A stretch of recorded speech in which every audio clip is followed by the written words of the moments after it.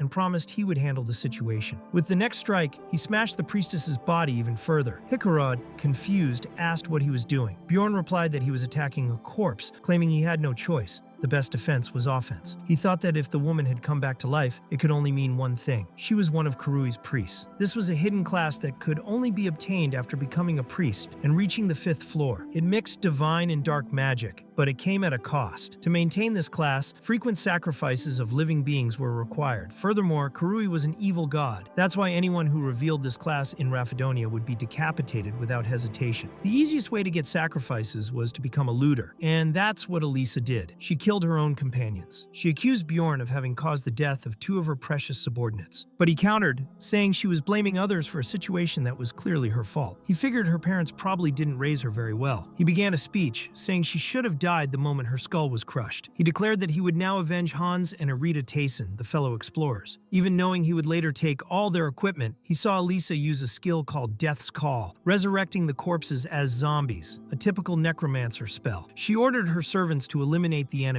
Bjorn and Hikarod managed to hold off the zombies, while Misha and Lior finished them off. Bjorn was impressed with the teamwork. No one needed to say anything, but everyone acted in perfect sync. Still, the zombies were resistant to poison and ice, which made Misha's attacks ineffective. That's when Rottmiller finished preparing a Molotov cocktail. When he threw the fire, they finally managed to burn the undead. But Elisa declared it was useless. She used a magic called Flame of the Dead, which absorbed the zombies' flames and empowered her. Seeing that, Bjorn thought they were in serious trouble. He mentally complained that it was the worst possible time to be without someone with divine powers. Even so, he ordered everyone to attack Elisa directly, and he was relieved that, at least, he had taken the precaution of removing the other group's armor beforehand. Bjorn managed to buy a lot of time with his initiative. Meanwhile, the other 3 rushed at Elisa, who retaliated by summoning a skill called Guardian Shadow, essentially an army of shadows that charged straight at them, ignoring all attacks. To make things worse, she cast a curse on Misha, creating an opening for the shadows to strike her. Hikarod, however, defended Misha without hesitation, saying that Bjorn had ordered them to protect one another. Because of this, Hikarod ended up alone, fighting 2 zombies, while Elisa commanded the creatures to protect her, calling her enemies pieces of shit. Even so, Bjorn didn't apologize. He was busy smashing the 2 zombies with ease, as if they were nothing. Elisa, furious with the situation, swore she would never forget that humiliation. She then used spiritualization, activating her spirit form to try to escape. Bjorn immediately realized she was attempting to flee and concluded that the damned woman was planning to return later for revenge. Before disappearing, Elisa cast a final spell, declaring that none of them would leave that place alive, and indeed, she managed to escape at the last second, leaving behind a heavy curse. Bjorn was struck by 15 curses at once. His body was afflicted with energy drain, decay, tracking, vengeful spirit, and several other effects. He was completely screwed. He desperately begged Lior to remove the curses, but Lior explained that he knew how to use curse magic, not purification magic. Bjorn was furious, thinking he was a useless piece of shit. The system warned him that if he wasn't healed with divine magic, his attributes could be permanently reduced. Hikarod was visibly worried, but Bjorn assured him he would survive. Still, he admitted he wanted to die. He'd been carrying those curses for over 5 hours. If it weren't for the resistance granted by the vampire essence, he would have been dead long ago. The others had also been cursed, but only with 2 or 3 effects each. Bjorn, on the other hand, had received 15. He cursed Elisa in his mind, calling her insane and blaming her for dumping all of that on him alone. He was getting tired far faster than he should and felt his body weakening. He knew that if his energy dropped below 10%, his body would simply stop moving. Rottmiller told him to hang on just a bit longer. They were almost there. In fact, they were approaching the witch's forest. Bjorn reflected that 5 hours ago they were still deciding what to do, and now they were cursed, exhausted, and being hunted by a priestess of Kurui. Rottmiller remarked that he couldn't believe they had encountered a priestess of Kurui, and that she would probably hunt them down through the labyrinth. Bjorn noted that, judging by her abilities, it was clear her class came from at least the 5th floor. In a direct battle, unprepared, their group would have been wiped out. He knew that if they hadn't taken the weapons from Elisa and her companions, at the very beginning, they all would have died right there. Misha, still shaken, said that trustworthy barbarians really were the best. After all, Bjorn got straight to the point and crushed the priestess's skull before she could do something worse. Then Bjorn asked Rottmiller if there was any way to track the woman, but he replied that he couldn't find a single trace of her. Bjorn concluded that, now that her identity had been exposed, Elisa would surely try to kill them before they could escape the labyrinth. Leor, ever optimistic, said they could just handle her like they did the first time. He thought they had done a great job, but Bjorn snapped back, asking what they would do if they were ambushed while fighting monsters. He knew that was a real possibility. They headed for the witch's forest. The forest surrounded the portal that led to the 4th floor. It was a dangerous place, with 7th and 8th rank monsters appearing frequently. Many of them had spiritual bodies, immune to physical attacks. That made it a bad place for a group with only 2 melee fighters, but it was still their best option. The system notified them that they had entered a special area. All external effects had been disabled, except for those belonging to the field itself. That meant all curses were removed. Bjorn finally breathed a sigh of relief. Rotmiller, impressed, commented that he hadn't expected Bjorn to use the forest terrain so strategically and asked if it was really his first time there. Bjorn replied that he had studied a lot in the library. He noticed Rotmiller was incredibly sharp, attentive to even the smallest details. Misha, surprised, said she had never seen a barbarian read books. At that moment, a new abnormal status effect was triggered. The surrounding trees began to scream in terrifying voices, calling Bjorn a motherless bastard. He heard it all, but wasn't fazed. He thought, yes, he had a mother. It didn't bother him that much. His mental fortitude was extremely high, but he knew the same didn't apply to the others. Misha, frightened, asked how he could hear those voices and still remain calm. Rotmiller and Hickarod luckily also seemed fine. None of the three appeared affected by the demonic voices. But Bjorn knew that place still held more surprises. Leor was feeling sick, vomiting non-stop, and Bjorn knew it was caused by the hallucinations and directional dyslexia induced by the forest. It was as if the mage was seeing everything through a convex mirror, the world distorted around him. Even so, when Bjorn asked if he could still use magic, Leor said yes. The barbarian then reflected on how mages had such weak stomachs. Hickarod suggested they take a break to adapt to the environment, since no one had slept well the night before. He offered to stand watch while the rest of the group rested. Bjorn, exhausted, had already thrown himself on the ground, lying on his back, feeling like that place was literally draining the life out of him. During that time, Hickarod started a conversation about Elisa, but Bjorn, irritated, corrected him by saying he preferred to call her just the bitch. Hickarod said that when he was at the Explorers Guild recruiting new members, a mysterious woman had been asking a lot of questions,